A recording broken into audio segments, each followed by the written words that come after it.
gonna say no on that one.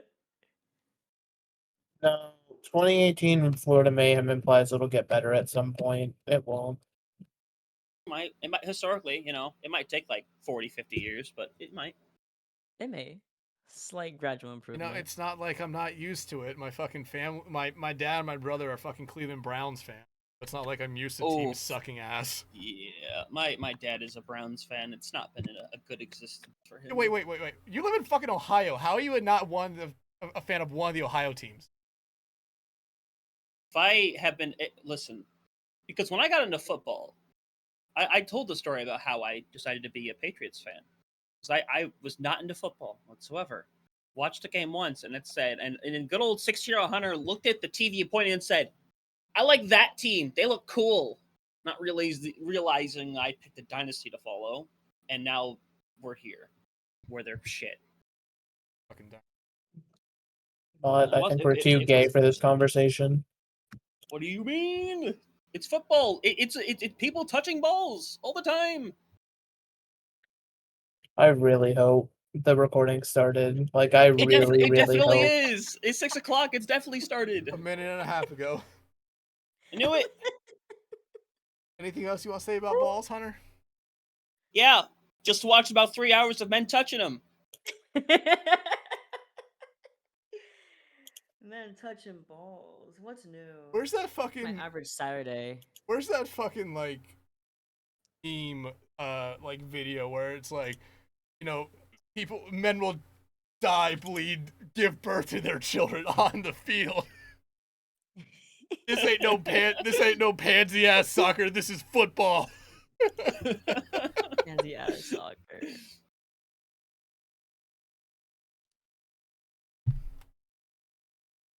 Well, welcome back everyone to For the Love of Prod.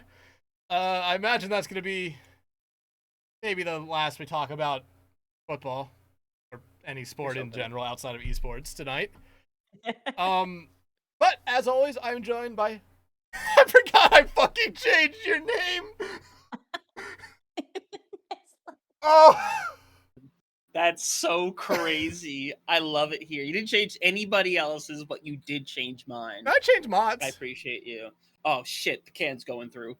Fuck. All right, well, there's that. Yeah, I'm joined by Midnight Slayer. I'm joined by Midnight Slayer, Megalass, and our guest this week is Mottineva. Mott, thank you so much for joining us. Of course, thanks for having me. I just kind of rushing from the beach, getting a little sunburnt, and now I'm ready. We're good to go. It should be a fun episode, hopefully, as long as I don't, pay attention to what the fuck's going on. Panthers. It should be perfectly fine. Perfectly fine. Don't like sports teams.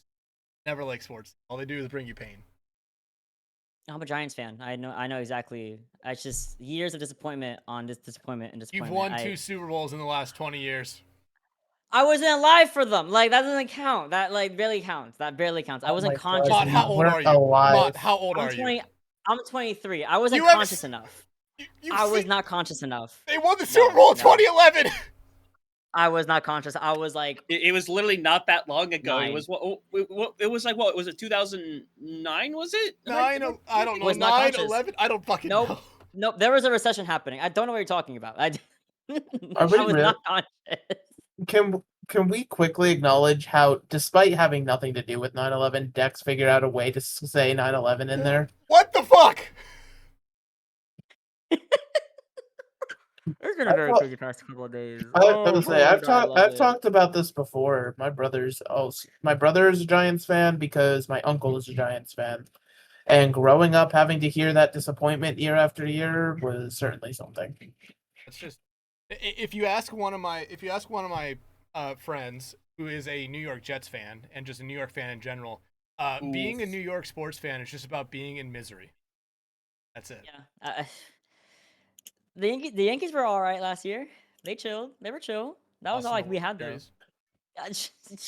Okay. To be fair, listen, I don't know a lot about baseball, but from everything I've read, apparently the Dodgers, yes, that one, right? They just have more money. They just have more money than everybody else. Yeah, so they have the highest payroll in the MLB, but that's not saying the Yankees couldn't go out there and do the exact same fucking thing, because they definitely could. Yeah, They but put see, on. did the Yankees get Gargura to sing the national anthem? Didn't think so. No. So the Dodgers did the Hollow Live night, the VTuber night last season, and I Yeah. They did. contributed. They did it this They season did it too. this season as well, and I'm watching it with a fine fucking eye. Because if they win the goddamn World Series again, I'm really saying it's because they did that. Then you have the Padres who decide to say, you know what, we're gonna do the same thing, but we're not gonna do VTubers. Instead, we're gonna do Nikkei. They did a Nikkei collab night, which, hey, you know, I've seen enough of that game. I don't know how they somehow got I that don't one know. passed. Oh, What a I love start! talking about esports. What a Yeah, start! my favorite thing. the actual sport I really do follow. Same I here. only care about the Yankees because they used to make my commute home like 2 hours longer than it had to be. Thanks, Yankees. They should have won, and when they didn't, I was gonna burn the Bronx to the ground. But that's neither here nor there. There's close. Fuck! Just The burn Bronx. down Yankee Stadium. That shit needs to I think we be should. like they need to I think we should. like when they built the new stadium, they should not have been grandfathered into the old dimensions of the previous stadium. like a lease. Like fuck it, no, you Oh, don't get to have your home run distance and all walls be like 10 feet shorter than everywhere else in the fucking MLB. No, move that shit back. move it, fix it. Oh, why'd you remove the cat? This is. I can't believe this. Didn't even say his name this time. Oh, He don't just worry. like absolutely.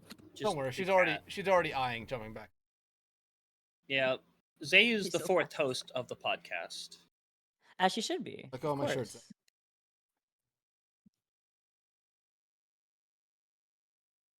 Zay's been here since. Has Zay been here since the beginning? Or is it just Uh, after? No, just after. Just after, because it was like 10 weeks in, I think. I got her around March. Aw. All right, so let's actually Love get back on track here now. Yeah. 7.5 minutes into the episode here, and Mott, before we get to the two normal questions that we normally do, I want to give you the chance to kind of introduce yourself to people who might not know you. So talk about what games you normally work with and what role you normally fill. Yeah, no problem. So usually I fill play-by-play across, started off with Smash Brothers Ultimate and then kind of went into Overwatch about 2, 3 years ago into Mortal Kombat 1 just because I love Mortal Kombat and it was a way to get back into like the FGC besides like being the smelly Smash area, which was like, chill, we shower. I was showering, but whatever, right? And then we also, once Marvel Rivals came out and they were starting to get a competitive scene, I've also started casting some Marvel Rivals as well on the not low end. I'd be in there. I can't lie. I don't know. I was about to lie to you and say I don't really cast that much. No, I'm in there. So that's in my main 4 games. I've been on for example, I was put on for a really random retro festival, a game festival, and they threw me on for a game called Breaker's Revenge. Didn't know anything about it. Didn't know nothing. Didn't know the characters' names. Didn't know any mechanics. But they threw me on, and I fell on my way through that. So there's some flex in there as well. Just kind of being able to do FGC in general. But otherwise, my love is definitely Overwatch and Marvel Rivals right now. And we'll probably definitely touch on FGC a little bit later in the podcast because that has been something that like I've been trying to find people who, we know a little bit who have done some FGC stuff. We had Gedster on. He did some Smash stuff in the past. Hates the game now, I know that. I don't know if it's like true hatred, but I know he doesn't like it anymore. Yeah. But let's actually get into the two normal questions that we kind of have here. So, Mott, what got you into doing esports, or into esports, and what got you into doing esports prod in general? Yeah, so into esports, the first thing that happened was, funnily enough, it was only 5, 6-ish years ago now, where my friend was actually visiting me in New York in his apartment, right? And he really wanted to go meet a really popular streamer, Kill Sage, at Xeno Zero, right down on the D line around Grand Street. And I was like, I know how to get there. Yeah, I'll take you. It's your time visiting New York for the first time. I'll take you where we gotta go. I was off that week.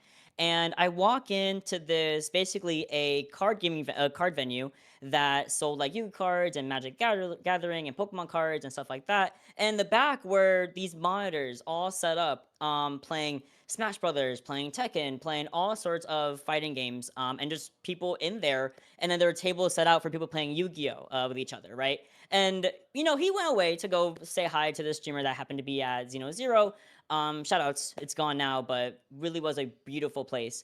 And I was like, wow, there's people that just come here and play video games, and then you don't have to be at home and do it online and deal with horrible network, and I was really blown away by how popular that was. So I ended up looking online like when the next Smash tournament was, because that's kind of what I was super into, was playing Smash at 3 a.m. with my friends. We were all a little tipsy on whatever we were drinking that day, and we were just playing like free for all, right? And I went to my first Smash tournament. I was 21. Well, you definitely for the weren't if it was purposes- 6 years ago. For this purpose of this podcast, I was 21. I don't. No, I'm 21. But either way, I was alone. I was a good one. But either way, we like at that point I went to my first Smash major, or not major, excuse me, local. Turned out to be the monthly, turned out to be the big thing that like top players were going to, and I didn't know New York City was, or Tri-State was, a very talented region. So I went 0-2 for like a month straight. Hey, it was bad. I tried joining in on some, like, there was a Super Smash Bros. Club at my college. I would try joining in when I could on the Fridays when they did their big events. And I was just like, oh, these are probably a lot of people just trying to have some fun with it, maybe play a little bit casual competitive. No. The amount of fights I saw because someone picked a character that everyone thought was like broken was way too many times, or happened way too often. Oh no, absolutely. Like I was flaming my friends because I would beat them in our our free for alls. I would get jumped in the free for alls. I was playing hero, like I love Dragon Quest, stuff like that. So I thought I could do a little something at this Smash, monthly. No, it was a wash. A Robin.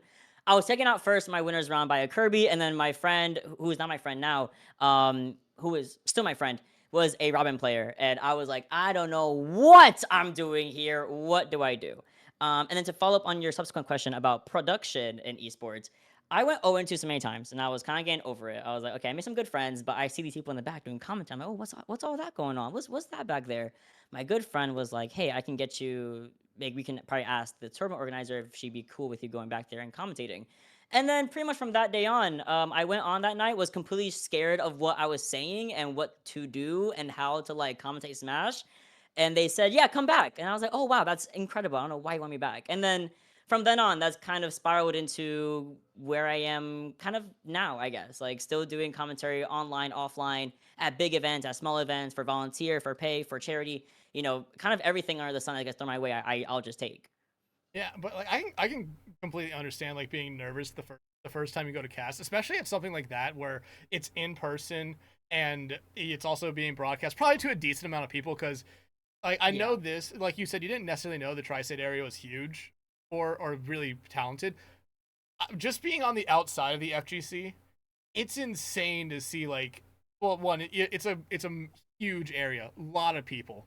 So you would already you have like, oh yeah, there's gonna probably be at least 10 good people. No, there's like hundreds of really good people. But like walking into something like that, I feel like I would have been a lot more nervous in like what my first time casting was. And like I said, it was I've talked about before on the podcast where it was college. My college team started an esports program. Realized I sucked, wanted to stay around, casted it, and like all the players came up to me after the fact and said, "Do you know what the fuck you're doing?" That's so real. Oh my god. Like, guys, we've all talked about it. Hunter, while I throw this to you to talk about, or Hunter, Megalass, while you guys talk about your first time casting in Nervousness, I'm gonna fix Hunter's name. What's wrong with Midnight Slayer? Appreciate that, buddy. I do appreciate the joke. I'll tell you that much. However, I cannot stand the disrespect, so I'm gonna get out of here, guys. I'm gonna fade away. Am I gonna fade away? I'm gonna fade away now. You fade away to see ya. You fade away to London. You fade away to fucking London. Way to go. How horrible. Oh, you're back. We'll come back. It I'll sucks. come back. I imagine it sucks to be spec. It probably does, especially being British. Oh, couldn't be us, truly. Honestly, that'd be crazy.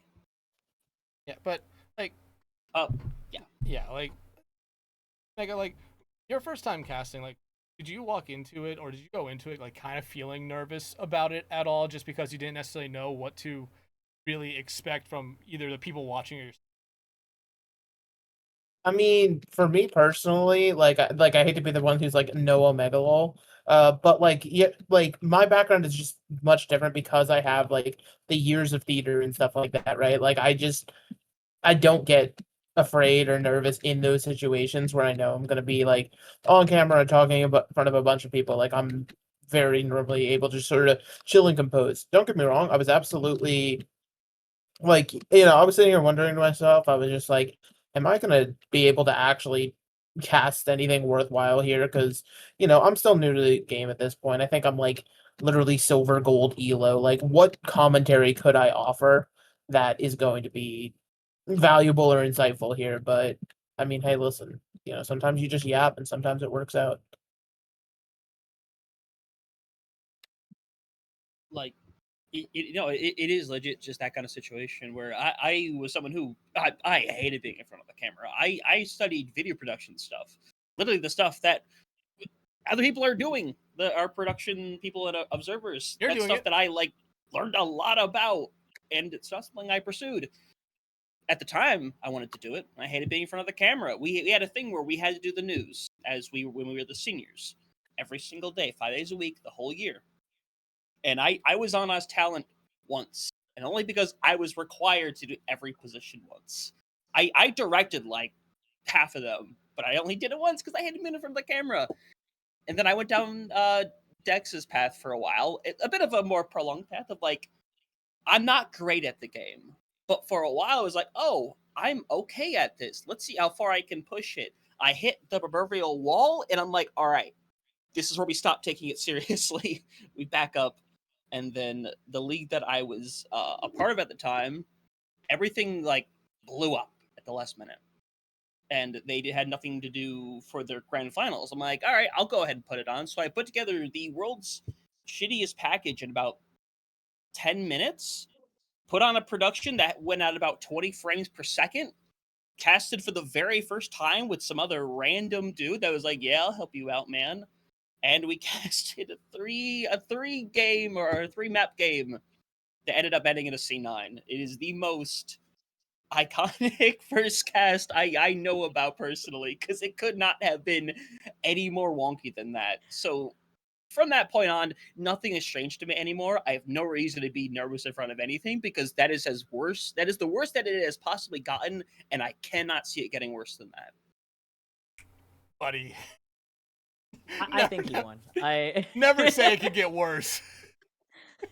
I'm hoping for the day. I don't know. We'll see. I wouldn't wish on my worst enemy. I think I must agree with you. It can't get worse. I would not wish on my worst enemy, I think. Oh no. But Hunter brought up a good thing right there. Like, I was very nervous to be on camera. Like, I think the 1st year that I was casting, even though it was like, hey, when I was doing it with my school, I was on camera no matter what. But when I started doing it outside my school, I was like, if the other caster doesn't have a camera, I'm fine. I will absolutely agree to say no camera. Like, I was, when I first started doing a lot of stuff online, it was like I wanted to keep that separation between, hey, this is what I look like online, and I wanted to keep like the online and IRL like separate. And I went as far as like saying, okay, I'm not gonna show myself. But like at the point, I just kind of realized, like, if I actually want to take this seriously, I probably need to at least present something. Yeah, no, that doesn't hurt to hear at all, Dex. Please keep talking about it. Please do. Yeah. I don't want to be the bad guy here. No. Go ahead and talk about how you have to show your real face in casting. Otherwise, you're a terrible caster that should never do anything. Go ahead, please. I'm all Never ears. gonna hire you or anything like that. Like, I will become a VTuber for a year casting if you want me to. I will fucking. I will VTube No. cast with Mega. I will make a 100%, VTuber and just cast with her. Is there a national VTuber day that we can all just cast? Is there? Is that a thing? Technically, nationaltoday.com says that National VTuber Day is celebrated on May 25th, so Damn. it's quite past right now. We can Who- prepare. Yeah, we'll who- prepare. I'll set a reminder on my phone right now. Okay. I'm done with this bit. Move on. I'm done with this bit. Okay. Okay. How about we get into the second part of the question since we've talked about it, about yeah. this a bit at length here. Well, here you talked about what got you in.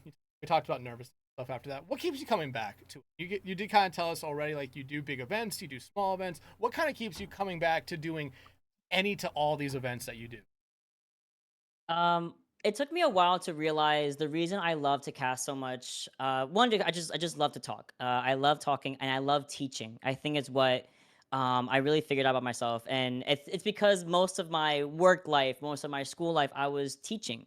For example, I am a black belt in karate in Tangsudo and Shotokan, and I spent most of my time before high school before college teaching, just teaching my white belts, teaching my yellow belts, teaching my orange belts, katas and forms and self-defense. And I love teaching. And then when I went and passed on, I moved away from my dojo, went into ice skating. And then I started, once I got my basics down, once I got my stuff together, I started teaching the babies how to do their swizzles and how to do their forward crossovers and backward crossovers. So I was teaching then. Wait. And then when I got into college, it went into, oh, what's up? What's a swizzle? It's Hold it's just on. when your feet when you're skating go like out and then back in. So it's a really easy way for babies to like understand how to move forward because they're kind of just Okay. letting the inside edge glide on the ice. So it's like pizza French fry with skiing. A little bit. Yeah, yeah. Pretty. Yeah, it's just like that. It's just the professional it's called a swizzle, but it's a professional way of calling it a swizzle. So I just was teaching so much, and commentary was a way for me to continue to pretend like I'm explaining this concept of why Hero does well into Steve, for example, in Super Smash Bros. Ultimate. What a sentence. And why it's good and why it's working well for Hero, or maybe why this thing didn't work well, or what's going on, and teaching to maybe someone who's out there who's watching for the first time and just gone to Smash or just gone to Overwatch and trying to figure out like the basics. I love to talk and I love to, I'm not an analyst or anything like that, but I love to kind of narrate what's going on and break it down in a way that's easy to understand, easy to at least really just consume, because as we know with Overwatch, it can get kind of, it's a bit much at times, especially when all 10 ults go off and you know what's going on, why this blade had value and da da da da da. I love to teach. Is really just what it is. And even now, my current job is, previously I was an art teacher for after school program, and now I've basically been promoted to a role where I get to now host art residencies at different schools all over New York City, which facilitates art education, which again I love teaching. So it just kind of comes down to, I just love to share knowledge, and casting is one of the best ways to do it and have fun with it. Absolutely. Like, first you basically tell us like you could kick our ass essentially. Well, my bad. It's just like, oh yeah, I'm a black belt in these different styles of karate. It's like, oh won't pick a fight with you. And it's like, oh yeah, I know how to ice skate. I know how to do a lot of stuff. It's like, okay, you probably have so much greater balance than me. Oh, that's what they love when I went to ice skating. They're like, "Oh, you know how to balance?" I'm like, "Well, yeah, I didn't do karate for 10 years for like funsies. Like it wasn't for my health." Like it's a nice really skill that transferred over. And, like, it's awesome that it's really cool that you're a teacher. My brother just got his he's just started his first year teaching. Oh, good for him. Granted, he is 31, so it's not like he's doing it just out of college, but like from what I've heard, it's like it's always been a little bit of a difficult thing for him because it's been difficult because first time teaching, the school system did not provide the students with their laptops for the first week, which is how they teach everything, and then he also is trying to teach them. I think it's English, which he's finding out right now for 6th graders is very hard. We can go to a whole different conversation about everything wrong with the education system right now in DOE. And Guys, you want to talk about the education system here?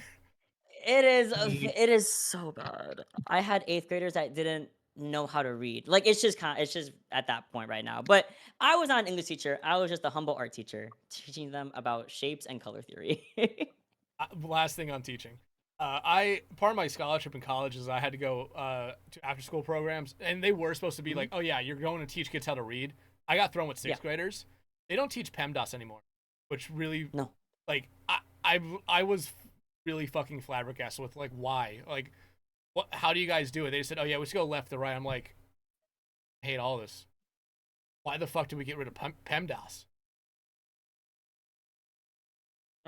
I if I could tell you why, and I could tell you what Common Core has done, it's not my favorite. It's not a lot of teachers' favorites. I've seen them like remove PEMDAS or like change up PEMDAS, and I've seen them change up how to do multiplication. I'm like, I thought the way we learned was low-key the best way. That's the only way I understood how to do it. They come at me with squares. I'm like, why are we squaring?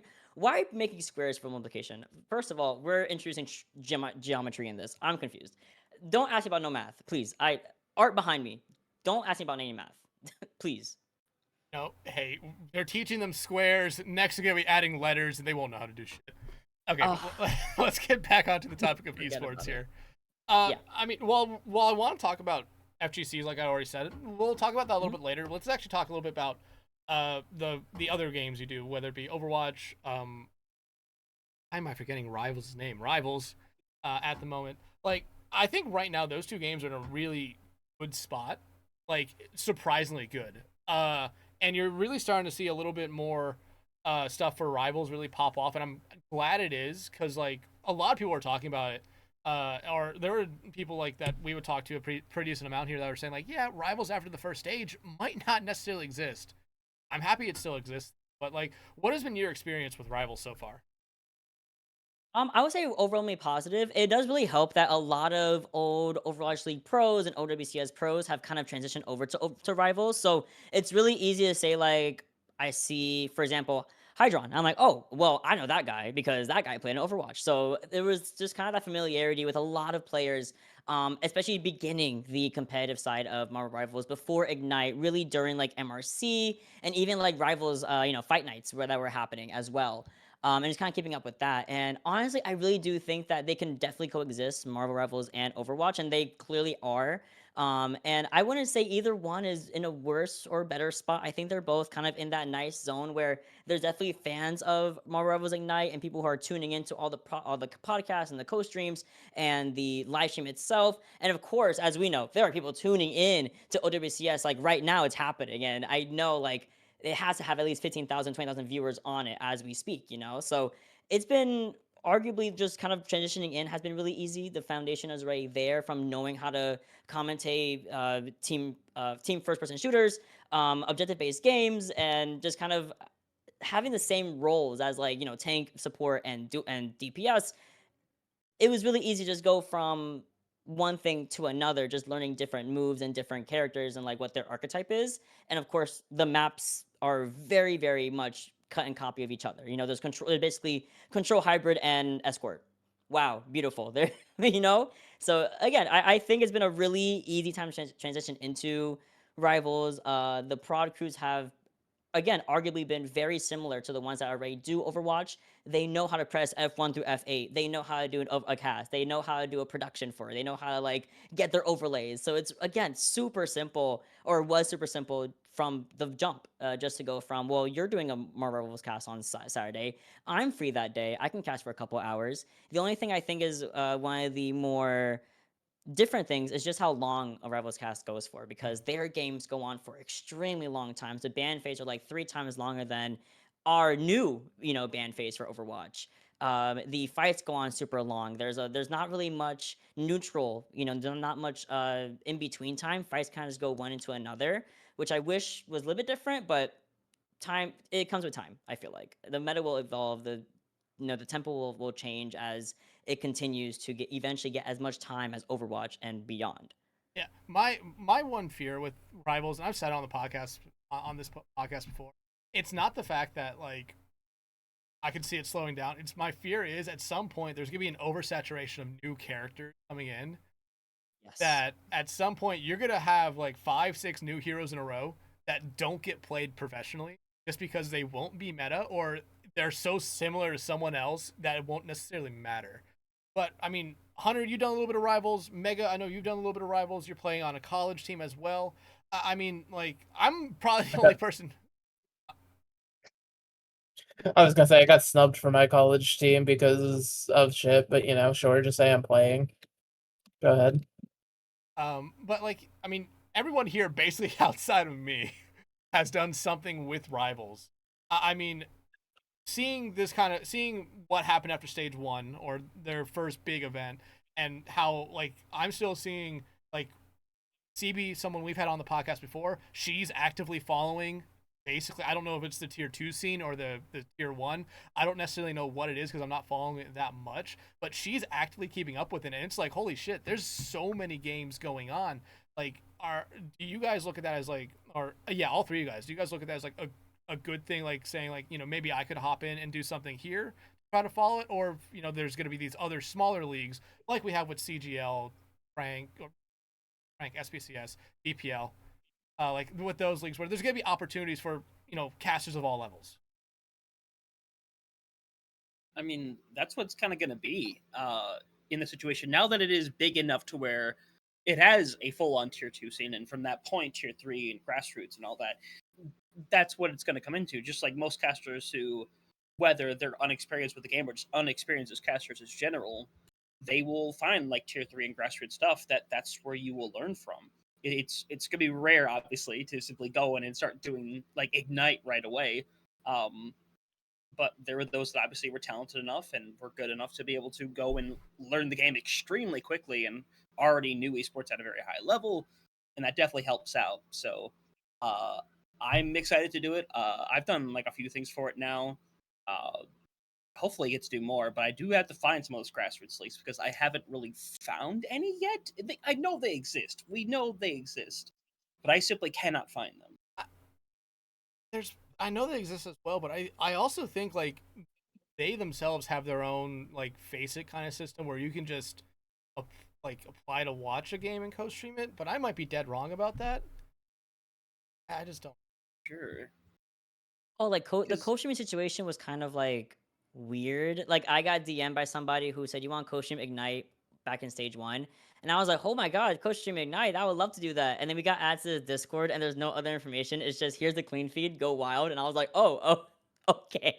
It wasn't as formal as Face, where it's like a whole Google form and you fill it out and it's all nice and like put together. It was kind of like, hey, here's a bunch of casters that we know want to do Ignite. Let's just put them on there, make them co-streamers, and like drop available, and see what happens. And I was like, okay, very mishmash.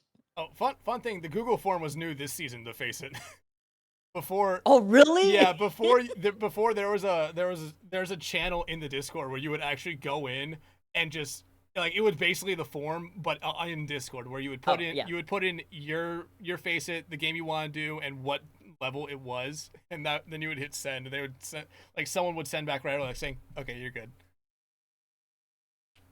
That way was nice because at least you got told right away whether or not you were clear or not. You're not having to worry like 30 minutes before saying, didn't get anything back. I wonder if I'm good.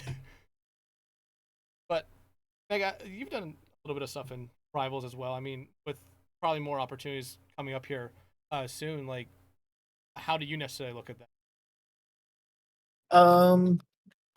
See, as I say, I'm not the cool kids club. I didn't get any formal invite or stuff like that. Like sometimes it's one of those things where like Rivals, especially at the state it's in right now, where tier 2 and stuff is just starting to form. Like if there's more formality that comes with it, kind of like the faces system, that'll be great.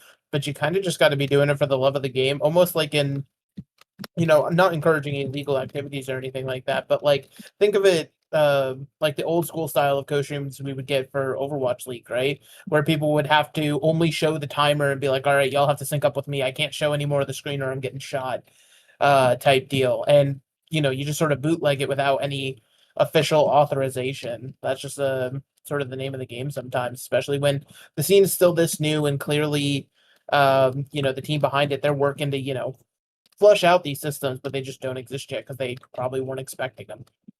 Yeah, and I mean, like we had Leg Day on. I forget how long ago it was, and he talked about like the experience of the LAN in China, and told us like, yeah, that happened at NetEase is like one of their facilities there. It was within a NetEase building, so everyone that was there for that LAN in person was just a NetEase employee and some family, which was insane.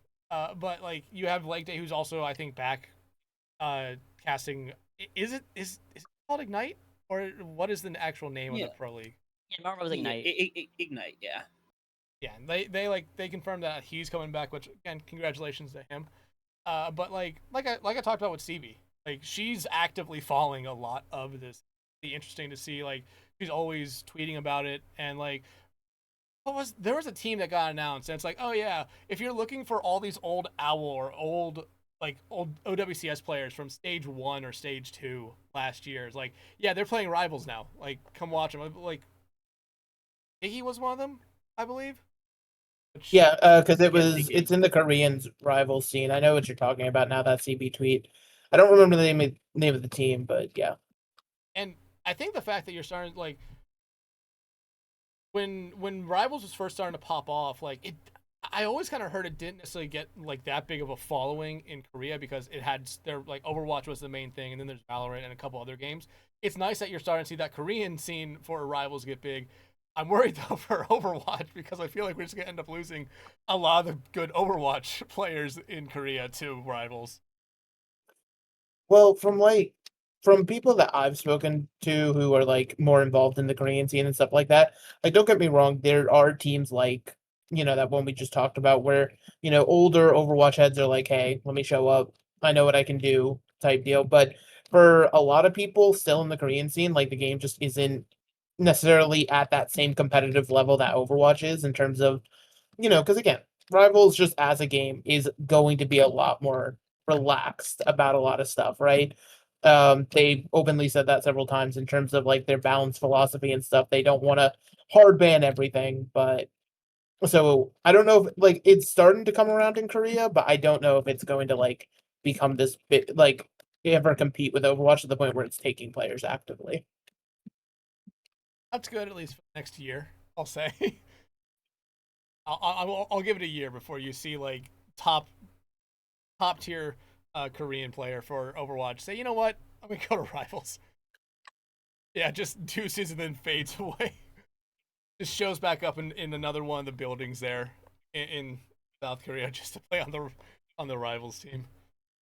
But kind of moving away now from Rivals, let's talk about at least with you the main differences that you have when it comes to casting a fighting game and casting a shooter here in Mott, because I feel like those are two vastly different things, but they're not as vastly different as I'm probably really thinking it or making it out to be. Yeah, I would say. Well, first of all, it's a lot easier, keep track of 2 people and not 10 or 12. I will say that it's a big plus. And knowing everyone's pronouns at once, very easy to do. Extremely easy to know 2 people's pronouns one at a time, right? And I would say there's still some common kind of avenues for the commentary. Like there's always going to be neutral, there's always going to be like who's in advantage, who's in disadvantage, these things that are very common in the FGC, especially Smash, especially Mortal Kombat, Tekken, Street Fighter, what have you. At that point, it kind of now dissolves into FGC terminology versus shooter terminology. Things like frame traps and things like get reversals and things like that. And sometimes you'll hear me in commentary call things reversals instead of revenge. Like to me, it's just the same thing, and I call like the in-between phase neutral a lot, or like the poke phase, I call it neutral a lot of the time.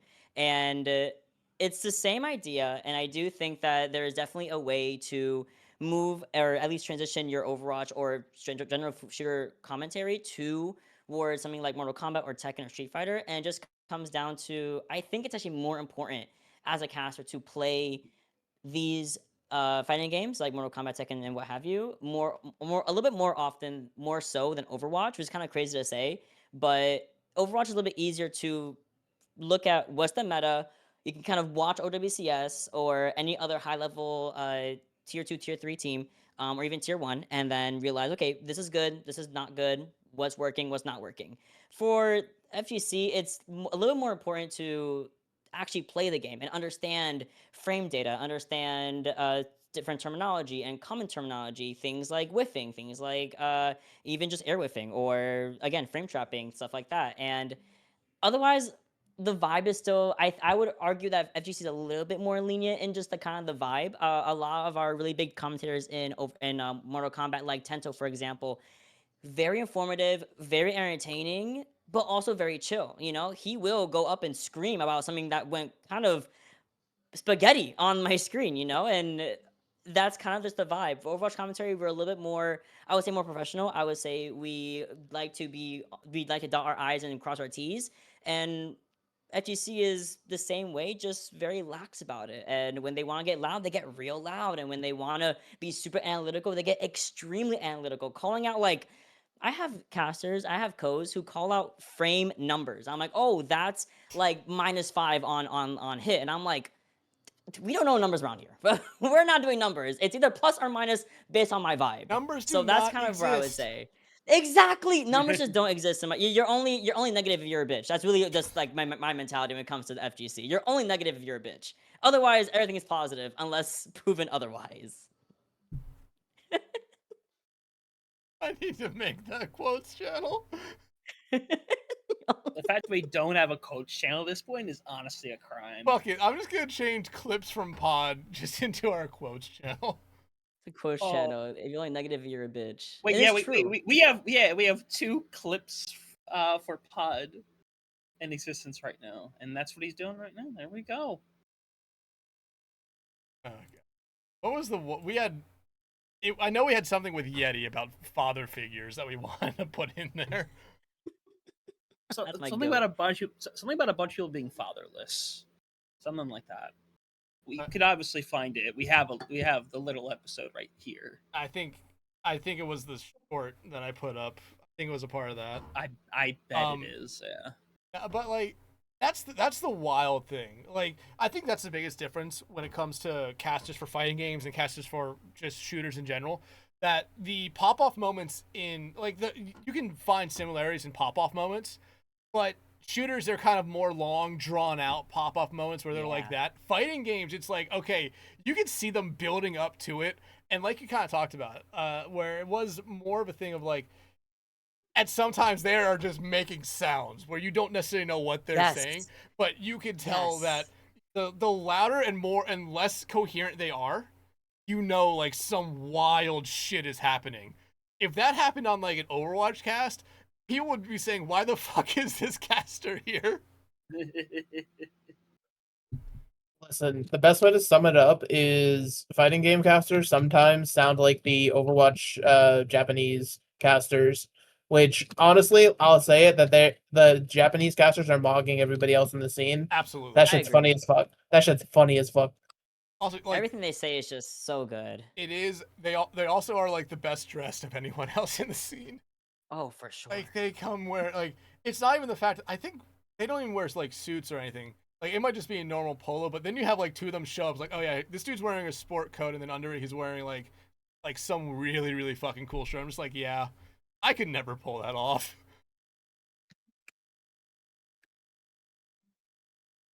But I'm like, frame data and all that stuff is like, because you talked about plus minuses, block, being able to tech a throw. Like, it's so funny just to hear people say, "Oh yeah, that's tech." In that, and like we could say that in Overwatch, we could say that in Valorant, Rivals, any other fucking shooter game in the world. Oh yeah, there's that tech. But it's really just they kind of just moved a little bit further away in a shooter maybe, or they just did something slightly different. In fighters, it's actually just like, yeah, no, you can see it right here. They changed stances or whatever, and ended up fucking teching them out with the fake or with the fireball throw that they baited them into a block with. It's really fucking wild to actually sit there and just watch fighting games sometimes, especially at like the highest level. Oh, absolutely. I've been blessed. You know, this whole year I went to 3 offlines. I'm wearing one like Frosty. I went to in January, and then I went to Combo Breaker, and then I went to CEO in Orlando. So I went to Chicago twice and then Orlando once. And to watch not only just watch these people, but also them being my friends and like being surrounded by just the general FGC. And I think it's also a really big difference is that FGC and just in general are a lot more offline based. Like there's definitely online tournaments and everything and online commentary. But you get more of that community experience with offlines. And of course with Overwatch, yeah, let me get 10 people from one team to get like come to an offline every month. Like it's more unrealistic, which makes sense, you know. Rest in peace to But Owl and the idea it had. I know. And that's why I wanted to go to Stockholm so bad. It's just, you know, Next year. not in America. It's next year. You know, Next year. my money will be up by next year, surely, is what I said last year. You know, next year's money will be up ×2. But when it comes, start I saving think that's $100 a month, and you might be able to. I might be able. You know what? I might have to say a little more than that. I'm not gonna hold you. Like part of Fair that goes to enough. my password renewal. Yeah. But it's like, and that's what I think. Even though if FUC is a lot more offline based and definitely has online opportunities, I do think that with Overwatch and other like LAN events, it makes it more special to go to an offline, you know, Overwatch event. Like I kind of hold last year's Stockholm a lot higher than I would an Evo or a CEO because those majors happen at least once every month, once every 2 months across the nation.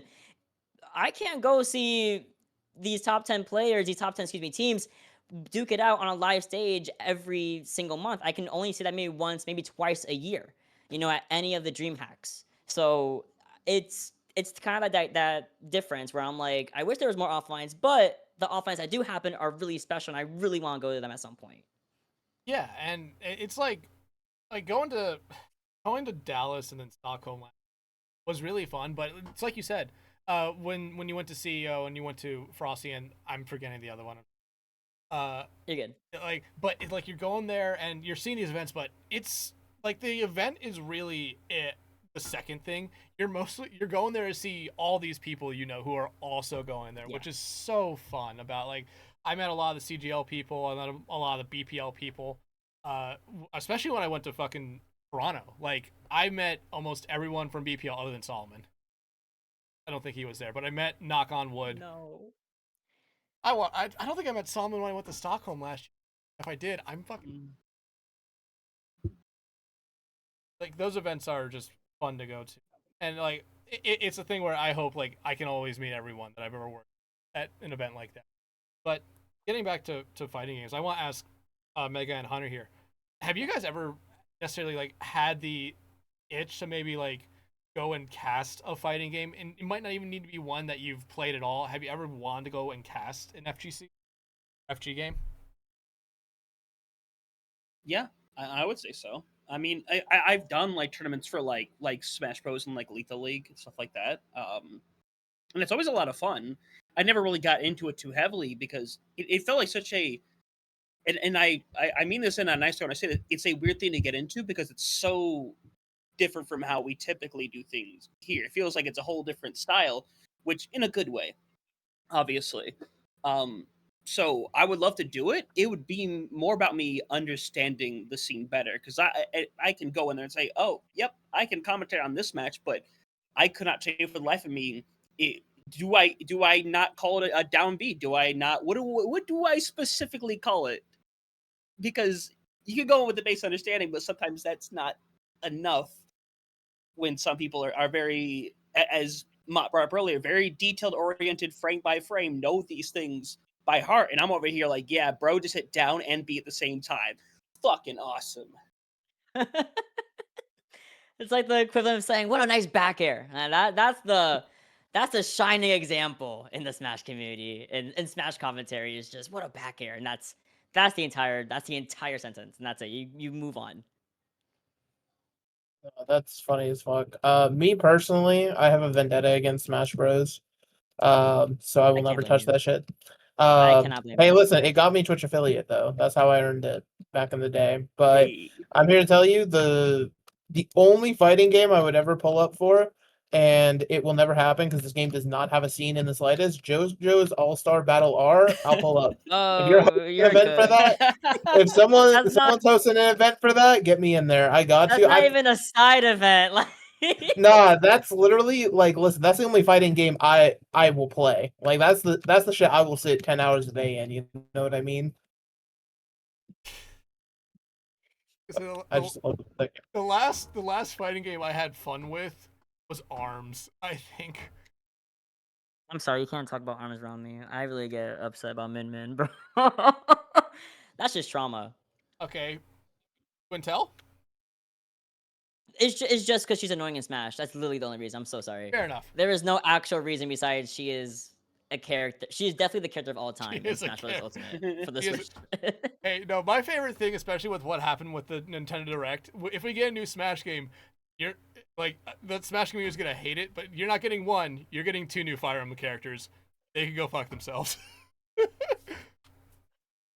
I was there. I was there for the direct at the Nintendo store, and it was a vibe. And everyone was like expecting Smash 6 to be announced for the Switch 2, and I was like, they're trying to figure out if they're gonna retire my man before all that happens, because Dude, Sakurai Sakura's just like tired.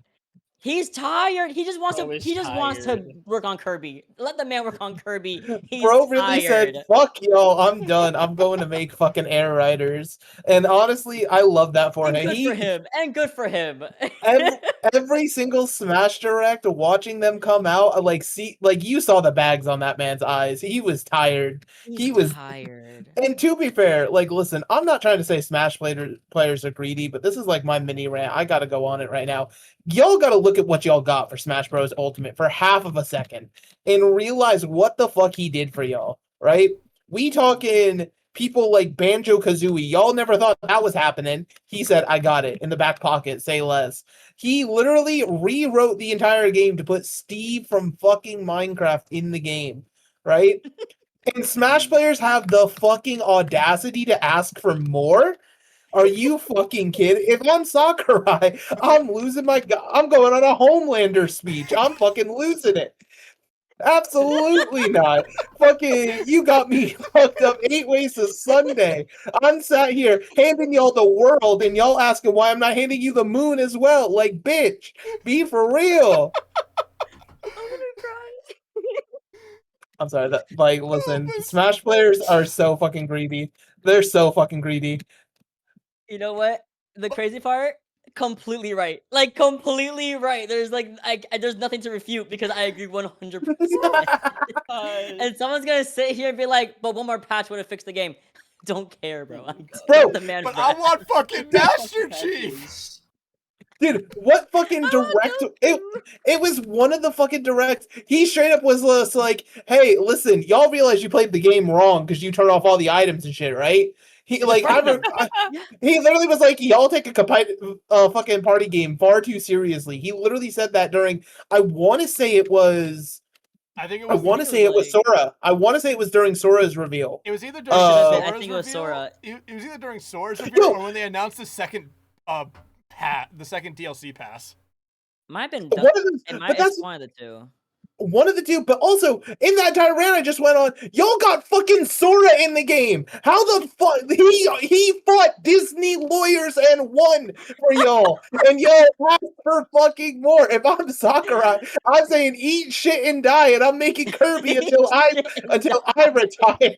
Like that's just he fought fucking Disney lawyers and won. Nobody does Disney that. kneel. You're right. He made Disney kneel. That's what he did, and I don't know how he did it. And he couldn't quite get Goofy and Donald, but he got Disney to kneel. I'm crying. And wait, then you also have to remember all the stuff that all the other like smaller games that aren't like characters, but they're like, oh yeah, there's items from Fallout, there's items from all these other games. The spirits. Like yeah. fucking the biggest one was goddamn Sans. Bro, he literally was like, listen, I tried to make Sans for y'all. There wasn't a moveset, but I'll still put him in the game and give you the fucking music track for free. Because fuck it, I'm Sakurai. And people still ask for more. I can't. I really can't with some of these motherfuckers. I really fucking can't. Greedy ass Smash players do not even realize how good they have. The only thing I would say is they should develop is just releasing Smash Bros. Ultimate remastered with including both the packs and like adjustments, and that's it. That's the only thing you get. It's for the Switch 2. go screw yourself. Like, that's all you're getting. No more patches after that. Just one patch, one big ass patch that addresses everyone's concerns they have for past like 3 years, and call it a fucking day. Here's what That's the only thing I would ask for him. Here, fucking Smash Ultimate Switch 2 Edition. We're gonna fix a lot of bugs. We're gonna implement the new Donkey Kong design, and guess what? Mario, Luigi, and Peach movie designs are skins in the game. Holy shit, that'd be peak out. Come on, with you. That's fucking all of that would drop, and you'll still have somebody being like, "Hey, can we get Melee 2?" Like, dog, you are 37 years old asking for Melee 2. Your kid is crying. Go fucking pick him up out of his crib. You old fucking bitch. Oh my god. Just go play Melee. We're still 20 years down the line, and there are still tournaments all the time. There are Melee tournaments. There's still Brawl tournaments. There are Project M tournaments still. Yeah, let's go. Some people don't even know what that is. Let's go play a game that the only way you can play it and be good at it is you have to actually break the fucking game. People travel with CRT TVs in 2025.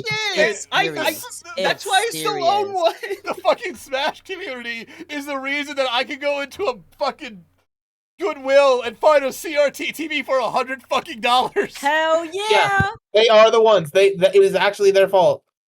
Shout out to the people who have CRT TVs that have the VHS player in them, and they're also themed to something. Like at my school, there was a Hello Kitty and a SpongeBob one. I fucking love seeing those every Friday.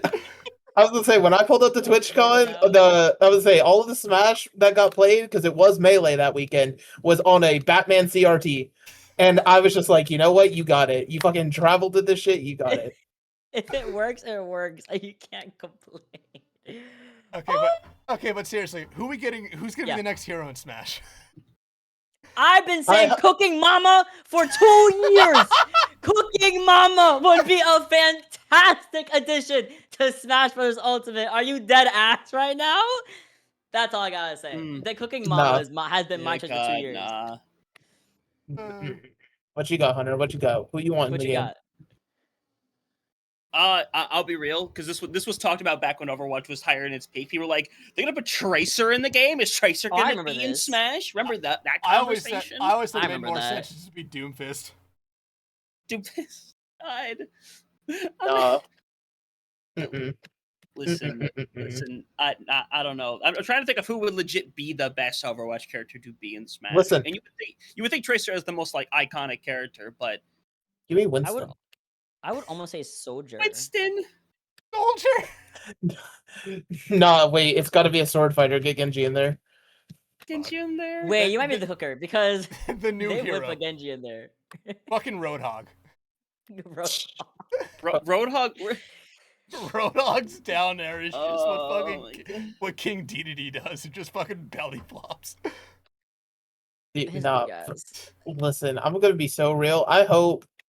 for people still asking for new Smash characters in 2025, I hope Sakurai looks you dead in the fucking eye and gives you another Fire Emblem character. That's what I hope. You're gonna get y'all two. Fuckers don't deserve shit. You're gonna get two, because I bet you if there's a new one, you're getting at least a Lear, and then whoever the fuck the main character is in the newest game, you're getting them. The new, yeah. As somebody who hates Fire Emblem, I do not want to play that shit. I hope y'all get nothing but Fire Emblem characters for the rest of y'all's life. Greedy motherfuckers. I'm fine with that. This motherfucker put a Doom guy skin in the game, and y'all still want to talk. That's fucking crazy. I just cannot relate to these Smash motherfuckers. They got me fucking pissed off. In the game. There's Skyrim shit in the game. Doug, people literally the game started off with Sakurai saying, "Hey, listen, fucking here's Ridley, because y'all been asking for it, and a lot of y'all said he was too big, but I made it work." And again, people they kept asking for more. It's literally that fucking Fairy Odd Parents episode where it was Christmas every day. That was Timmy's wish, and everything got fucked up because everybody became greedy pieces of shit. Like, that's exactly what the Smash players are. Y'all got handed the fucking world, and listen, Sakurai got done dirty by the Smash community. This is why Kirby fuckers fuck with Sakurai, because he loves them and they love him. They're like, we're getting handwriters. Thank you, Mr. Sakurai.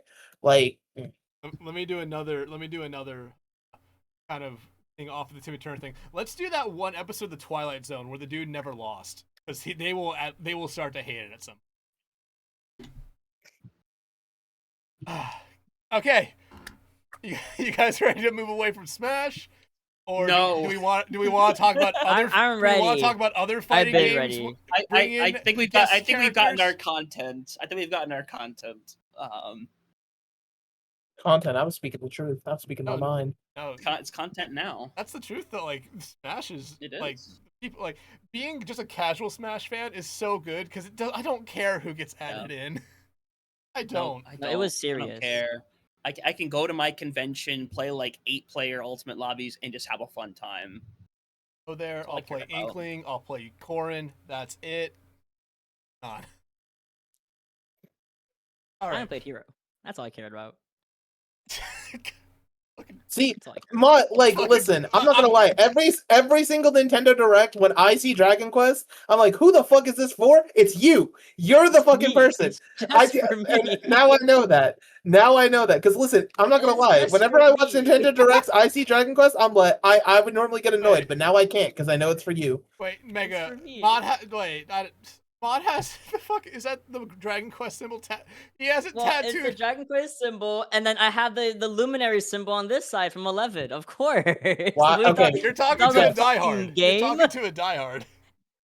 Yeah, I and that's love why I said it's okay. Like, listen, Mott's a good I human get being. added. I'll absolutely like now I won't hate when it comes up in the Nintendo Directs. I'll be like, okay, this is for Mott. I'm good. It's just for me. I'm All chilling. my friends at me. I get DMs. The day that Hero was announced for Smash, I woke up, mind you, I didn't play Smash at that point. I didn't give a fuck about Smash because there was no character I gave a fuck about in Ultimate.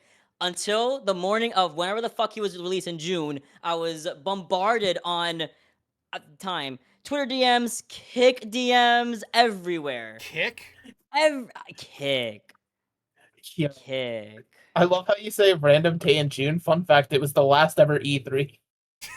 That Was one. where Yes, it was. I just didn't care. Rest in piss. I saw Hero, and I was like, oh, so I bought a Switch and I bought a Smash like the same week, and I bought the DLC pack just for Hero.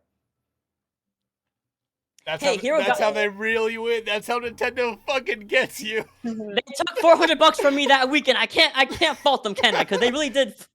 They took my ass. I saw Hero. I was like, oh, bet. All right, we're learning Smash now.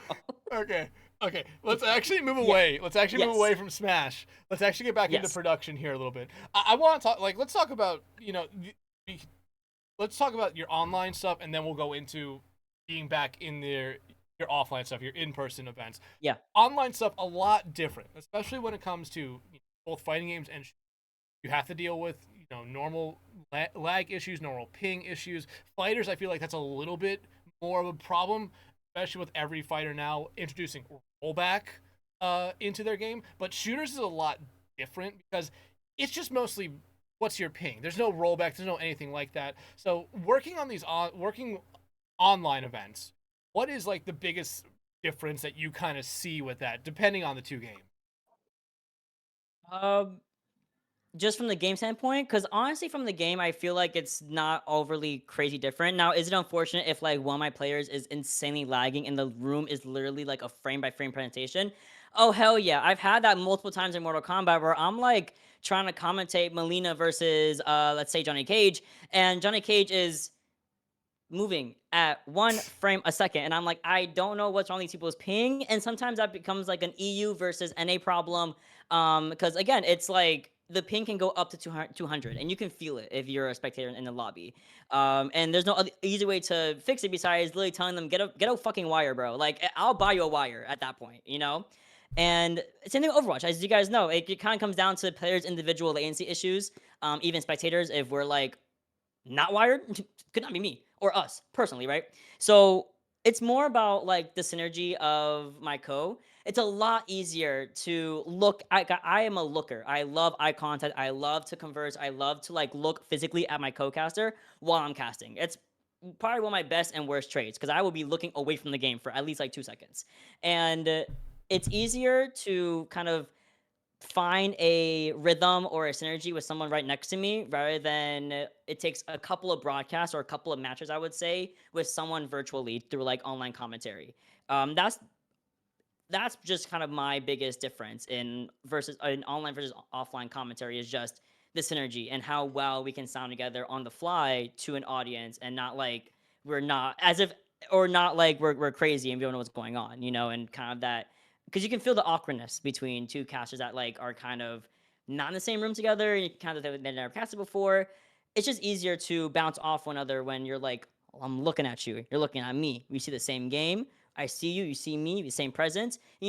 That's the biggest thing I would say is like a difficult thing in online and offline is just the synergy. Game wise, we're chilling. Let me kind of rephrase that question. When it comes to the productions, I mostly with Okay. that, because I know a lot of the stuff probably goes through Discord still or everything. I don't, or have you ever used something like TeamSpeak or something else? Nope. Like, what's the main difference with fighting game productions versus like Overwatch Rivals productions when they're going through Discord? Okay, sorry. So, No, that's on it me. comes down Don't to have to apologize. no, That's you're on me not being able to fucking speak. no, you're fine. Happens to all of us. I think the biggest difference definitely between like shooter, like even Overwatch and Marvel Rivals productions versus FGC, and it kind of comes down to like just per game. So Overwatch broadcasters are some of the best of the best. I generally rarely ever have a problem, especially when we're talking about like BPL and CGL and SBCS, and everything in between. Even to some extent, some of the collegiate productions are pretty solid. It's really easy to work and go from CGL to BPL to SPCS and have little to no prod issues, because everyone kind of just has their shit and they have their shit together, right? FGC is playing the fucking lottery because you can have somebody like, for example, House of 3000. That's my home crew from Smash when I first started. They have their shit together. They have a portable broadcast like computer setup. They go and broadcast a lot of our major Smash tournaments, and I can sit down and feel good about HO3, broadcast. Shout out to them once again. And then sometimes you'll have somebody who is their first time or whatever, and it's like, okay, that's cool, whatever, but they don't have a wire, or the feed is laggy, or they don't know exactly like how to communicate. I think that's one of the big thing, how to communicate to your casters. um Prod from us are always like, right, caster scene, okay, transition to map pool and to character bands and da da da da da. I will sometimes not know when I'm on for a Mortal Kombat broadcast or a Smash broadcast, from some crew I'm working with, and I'm like, buddy, I am drinking water. Why am I on the screen right now? Like, what's going on? And sometimes it's either that or, and this isn't a bad thing. A lot of the time it's a lot more casual a lot of times, and especially in like a local setting, like a weekly local. My favorite one is Waypoint Cafe. It is just a green room. You sit in there. There's no formal caster blocks. There's no formal get up and get out. It's kind of just, you want to cast? We have an open seat. Come in. Oh, you want to get out after a match? Okay, you're good to go. Very, very informal, very chill. And juggling that kind of quality from, the best of the best over to like something super casual and super laid back, I think it's kind of a skill set that a lot of casters don't really think about to have is, can you work with a prod that's like super good and they have their shit together, or can you work with a prod that's also like, they don't have their shit together, or they're very casual, and that's okay. That's probably the biggest thing I would say, difference wise, is honestly, we're good. We got some good broadcasters. We are so blessed as Overwatch prod crews and production teams. Others genuinely cannot say the same, and that's okay. It's still like a learning kind of experience, even especially if they're like new. Yeah, and like when I've done Rocket League broadcasts as well, I've had people who's like, hey, it's their first time doing it, and you can tell, and it doesn't Yes. necessarily get better because they're not necessarily taking any advice. But I mean, that's what, and we've talked about a lot, especially when we've had on people who do production in like all the community leagues here, and even now some of the bigger leagues as well, and doing these big events.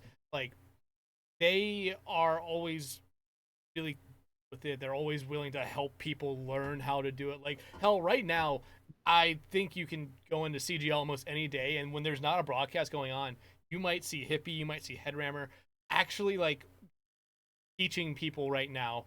Because I will say this: if you want to get into Overwatch production, CGL might be looking for people to train. They might be.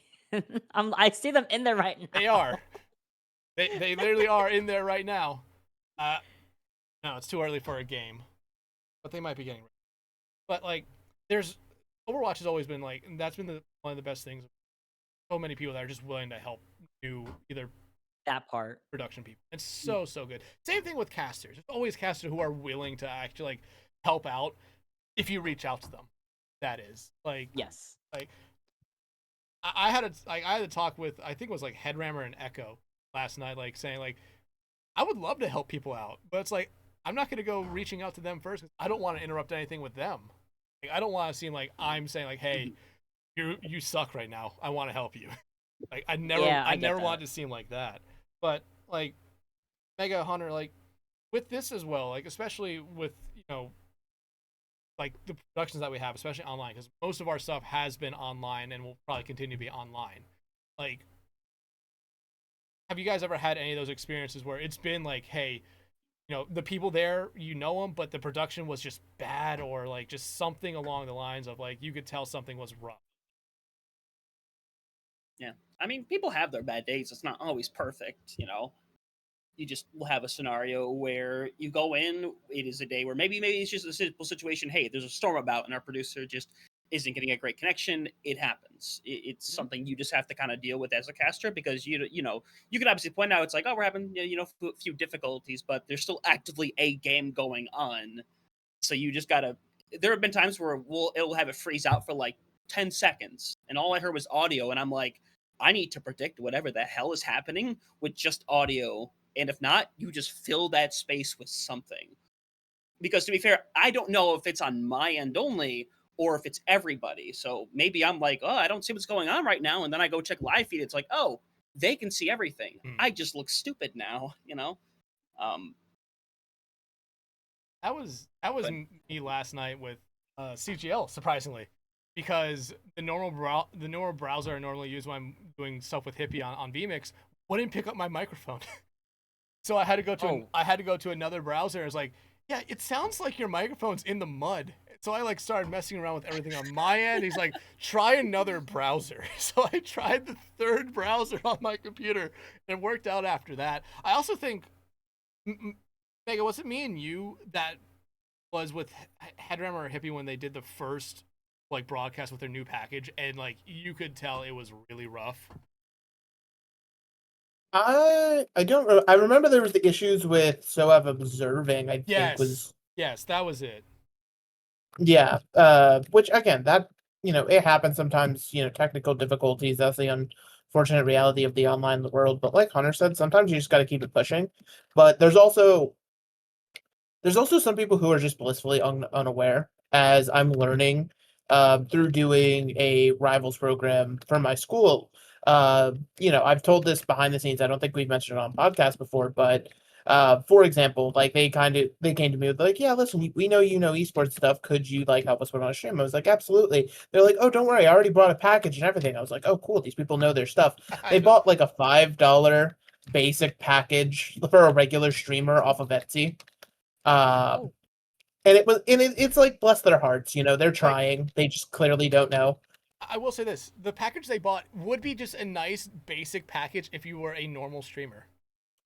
Like, yeah, it's nice for like, say I'm streaming. It would be nice for that. Not exactly. Go ahead. Like no. It's just one of the things where again, it's some people just aren't aware, and like I'm sitting here explaining to them like, okay, I'm gonna have this package made. We're gonna have this many We're gonna have this person producing. We're gonna have this person observing, and it's kind of all going over their heads. I can immediately tell they're like observer, producer. What's that? Like in their mind, the term broadcaster, when they originally told me, hey, listen, could you broadcast our matches? They kind of they don't realize it, but they kind of expected me to just be like a one-person army of just like, oh, I will be in the game observing, I'll be broadcasting the stream, I'll be casting it, like doing all of it at once. And in their mind, that's how it works. And so I just kind of is immediately like, it's one of those things where like people just don't know sometimes. And so you kind of just gotta take a deep breath, be like, okay, no, so here's how this works and things like that. And having that calmness and that patience sometimes is sort of just what you need because, again, people just don't know. Yeah. Like it was like I think both me and you were very understanding that like it's not so. But let's now move on to your offline, your in-person stuff here, because granted, that's a big thing with FGC. I don't know if you've ever gone to do a LAN or an offline event for a shooter yet, but so you haven't. But FGC, like that's the big thing. Weeklies are such a big weeklies and monthlies are like the biggest things in it. Because like I said, the Smash Club at my college did a weekly every week. They would travel to Knoxville, which was about 2 hours away, for a monthly every month, and the entire like everyone would go, everyone. There wasn't even like, oh yeah, someone forgot. It's like no, like they would turn around, come pick up the person, and go. Like, but those are a lot different, especially with the fact that you've done some big events as well with fighting games. Talk about those kind of production as well, because I imagine it's a little bit different than, well, it's a lot different than online.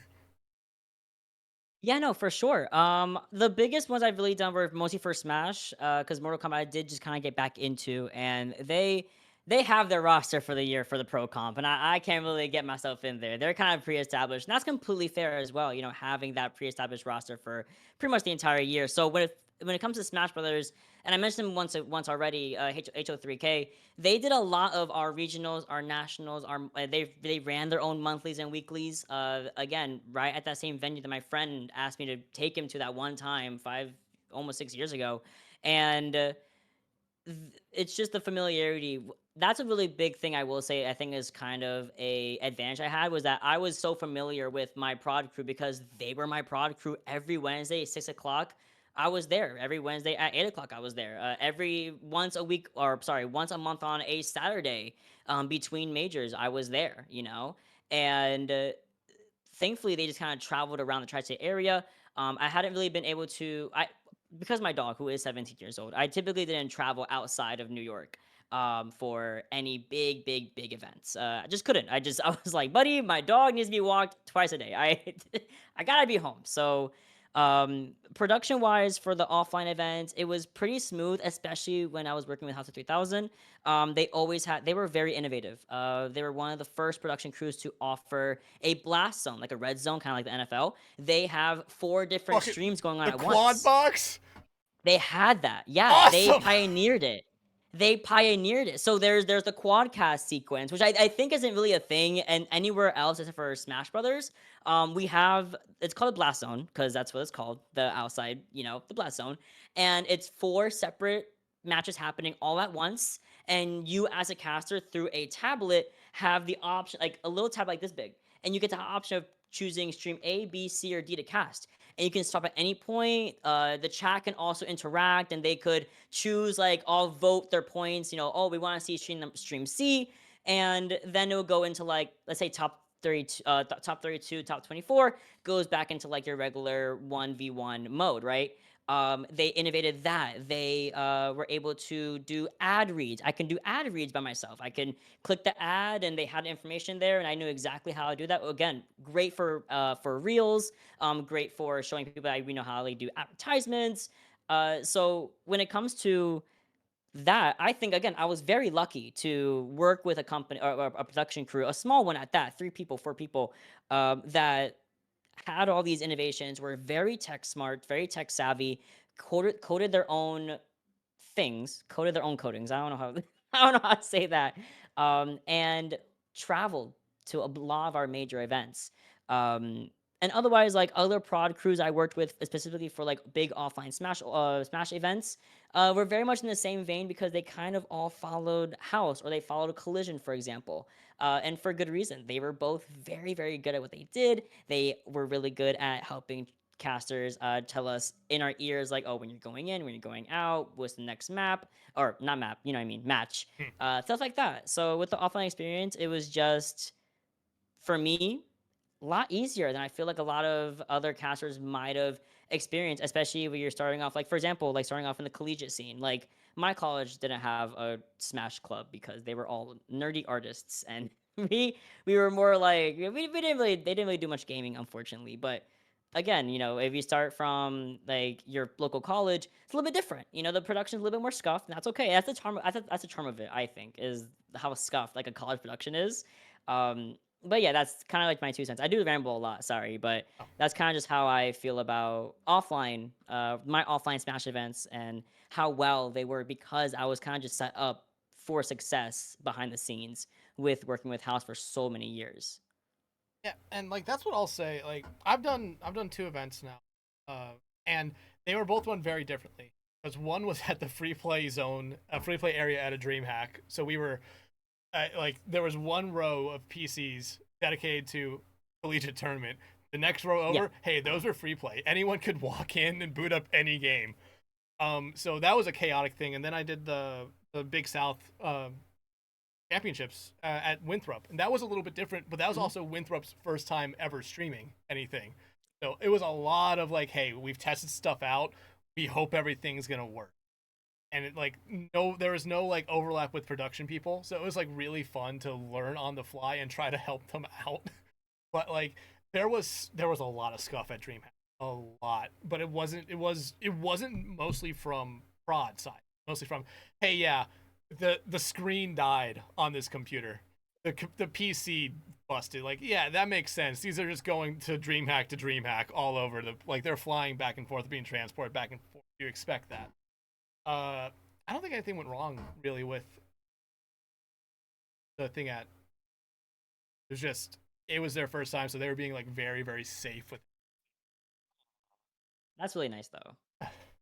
Yeah, but I mean, just the offline stuff is like I'll always kind of focus on like Evo, CEO, and the other big like fighting game tournaments.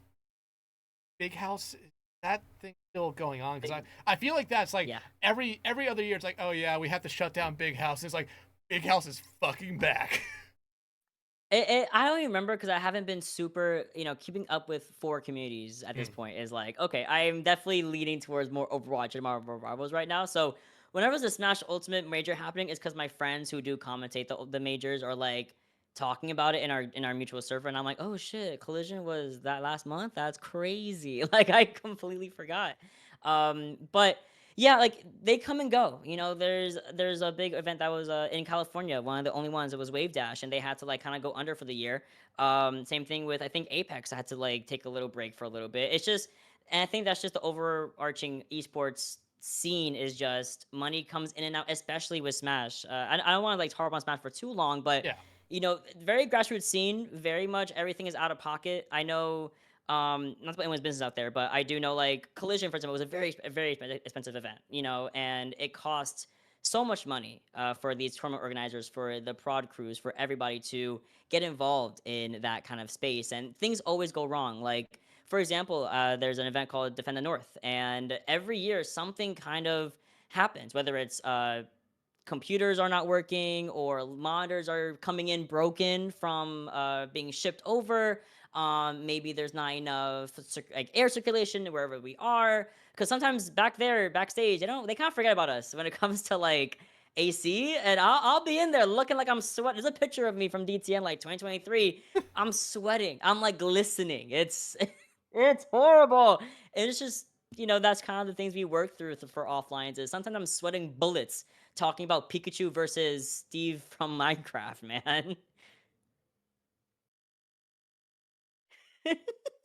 I like I've not been in the Smash community, but I know like still Steve is might be the most hated character ever. Like, and for good reason. For good reason. Like it's eclipsed like launch Bayonetta, I think, for a lot of people. Bayo, man, that kind of vibe. Is that Melee? I believe so, yeah. Hunter.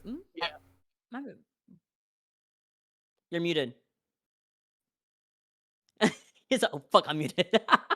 I did say, oh fuck, I hate my life. But to be fair, I only said about a full sentence, so we're good. I was gonna say that always reminds me of like it's I always see it on YouTube shorts where it's like, hey, could you not play Joker, Steve, or Meta Knight? Those characters are pretty bitch made. Yeah, I was just gonna play Link. What about you? Probably Steve, Joker, or Meta Knight. I've seen that. I know the exact short you are talking about. I know the exact fucking short. The dude is so fucking funny, dude. It's not even funny because it's like it's real life. Like I've seen that shit happen at my is. local, and I'm like, like we're dead ass. I'm Oh, not gonna lie. I always think of the the headline article somebody wrote where it was like a Smash Player attempts a real life Wario waft because he shit his pants in the middle of the set. Oh my Nice. god!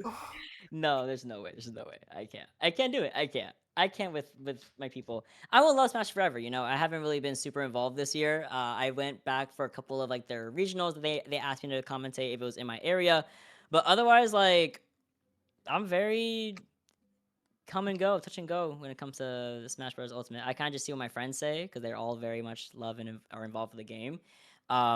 It's really easy though because the meta has pretty much been stagnant for a hot minute since there has been any patches. So it's not too hard for me to like jump back in and talk about what's going on. I might need like a refresher or a refresher or two, but it's pretty much the same. That's kind of like I think that's also why I kind of started transitioning out of Smash because it's something that we didn't really get to talk about, but I did want to like mention it or maybe open a conversation up about it, and that's just the availability and like the openness of casting other games, not just Overwatch, but also when it comes to like Mortal Kombat and when it came to Marvel Rivals, it was so much easier to break open and find production crews that will take you as a caster or that will happily put you on like their bigger broadcasts. And the general caster community is a lot for us is a lot more what I realized like a community, like very friendly, very much didn't really feel as competitive or as I don't want to say clicky, but I don't have, for lack of a better word, clicky. Like Smash commentary could be. It took a very long time just to be able to cast a regional event in my own region after casting multiple weeklies, one of the more popular weeklies, 2-3 times a week, and this gate was kind of there that I didn't realize existed until I was like, I want to cast Overwatch. Oh, let's go broadcast GG. Oh, Marmor's Esports needs a caster for their stuff. It's my first time doing it. Screw it. Let's go. I'm silver 3. Let's do this. And it was so easy to go from Marm Esports over to connecting with Echo, I believe, into going to CGL, then going to BPL. It was just into Kunoichi and working with like Tiny Shiny. Like that all happened within a span of maybe 6 to 8 months. And Smash took me for the same kind of level, the same kind of progression, took me over a year and a half, 2 years. Yeah, like I'll always say like it's insane. Like if you find the right kind of like place to start, how fast you can really get into other things. Like especially if you're with like it's I think like if it's Hippie, Echo, or Solomon, they will make sure you get like if you do something with them and they like you, they will make sure like hey, come do this. You're gonna probably then hey go do that. Come do this one as well. Like you'll be able to find stuff very very quickly. Like I always joked wherever like because I started the first thing I ever did outside my college was a league called the Peachies with Hippie, and then he randomly messaged me one night saying hey. I need a fill for Trank. And then the same thing happened like 3 months later with CGL. And I was like, fuck it. And I just stayed. So I was like, I made the joke, like, wherever Hippie is, I'll always just kind of say, like, I'm not that far away from probably being there for that. But Hunter, Mega, what about you guys when it comes to something? Go ahead, Mega. I've gone first a lot. Also, because I'm throwing you under the bus. So have fun. I'm not gonna lie, you're completely throwing me under the bus right now. I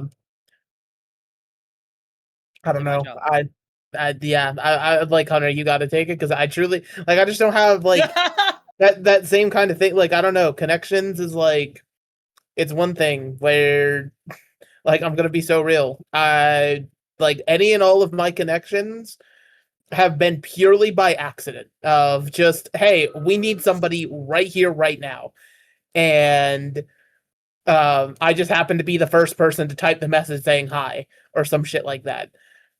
And, you know, like, obviously, it's not the worst thing in the world, but, like, I definitely do feel a little bit self-conscious about it sometimes where I'm like, yeah, I probably don't deserve to be here. I kind of just got lucky.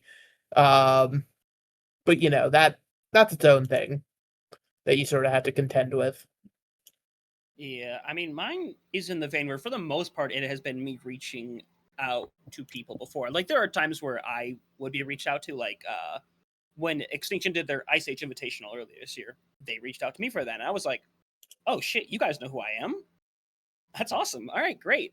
But a lot of it really has been like anything with even just our grassroots stuff, like CGL, BPL, Tranquility, SBCS, everything like that. I was always reaching out, like, "Hey, mind if I come do this for you guys? I want to be able to learn." It seems like some really good people, or people who turned out really good, started here. So, it made sense to do it that way. And it's kind of why I've gone down the route of, I don't do a lot of casts now, which is weird to say, but it's because I dedicate so hardly to doing the co-streams and stuff, because I'm like, well, this is what I have found the best way to build my brand as me. And obviously, Dex, I would say that worked out for the better, with the Face Italy playoffs last season, and just a lot of recognition we got, not more like North America, but South America too, who comes out in droves every time we do that for them. So for me, it is literally just about take the opportunity, because literally 100% of the shots you don't take, you'll miss. That's such an overused phrase, but it is That's not very even the literal. phrase. It's okay. You miss 100% of the shots you don't take. That's the phrase. Shout out Wing Gretzky. See, I missed the shot, but I would have missed it anyway if I didn't take it. Yeah, there you go. Like, one thing, especially with what you talked about with the Extinction thing, the first time I got reached out to someone, it was like, holy shit, I'm clearing my calendar to make sure like I'm available for it. It was the King Alleluia Classic or something like that. He reached out to me like 2 months in advance, and I was just like, okay, I have to remember these dates. I can't miss it. Like, someone reached out to me, like, that was the biggest thing. Is like, I can't believe I got reached out to. I didn't know how big the event was going to be, and I still don't remember how big it was. But the fact that someone reached out to me is like, holy shit, awesome.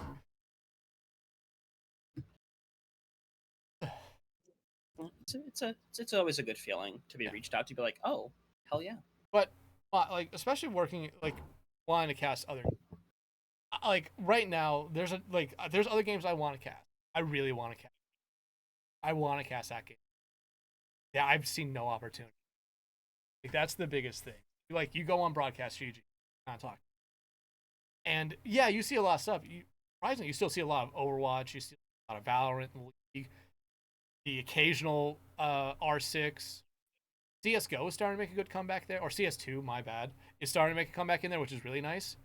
But it's like these smaller leagues, especially for like Rocket League, especially like a lot of the games that are based around sports, you don't see them actually do much with it, or like try to find people, which does suck. But like, have you found that with any games, like, you're wanting to give a try with casting, where you're just not finding good opportunities or any opportunities?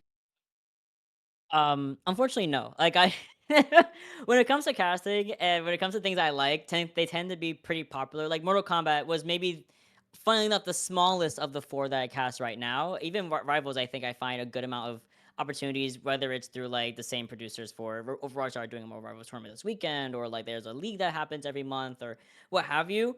I think Mortal Kombat of the FGC as a whole is probably the one I find the least opportunities for, unless, thankfully, I know a bunch of wonderful TOs that host stuff.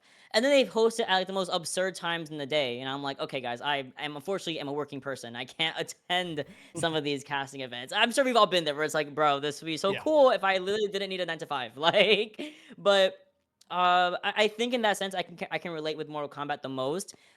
Even when there's like actually a separate casting opportunity server, it's very similar to Broadcast GG, but it's specifically for fighting games. And I have to this day never been pinged for Mortal Kombat 1 ever in that server. And it's like, I know we have tournaments, I know that things are going on, and it's just so difficult to find anything really for a game that arguably, well, I'm not gonna lie, is dying. Yeah, it is. Unfortunate, but Sadly. that is very much Injustice 3 though. But Weibo, because you might see me over there. If they have Melina as a guest character, I fear I will be making an appearance. Won't Another be thing about Melina. me, It's not gonna be Melina. I hope it is, but it's not because they hate me. They hate me. They hate Mottineva. But that's another thing about me is that I need to really like connect with the character to get into the rest of the game. Smash, it was Hero. Mortal Kombat, it's been Melina since I was 9 years old, since MK11, like MK1, excuse me, not MK1. What am I talking about? I'm trying to say MK 2011. I'm making things up. MK9 2011, Melina, and then for Smash was Hero. For Overwatch, I started Overwatch 2. That's my confession. Fair enough. And for me, it was Kiriko. And I was like, oh my gosh, she's the face of of Overwatch. We are so back. Like, I'm never leaving. So it takes one good character for me to be like, I fuck with this heavy. I love Blaze Blue because I love Taokaka. Never played in my life, by the way.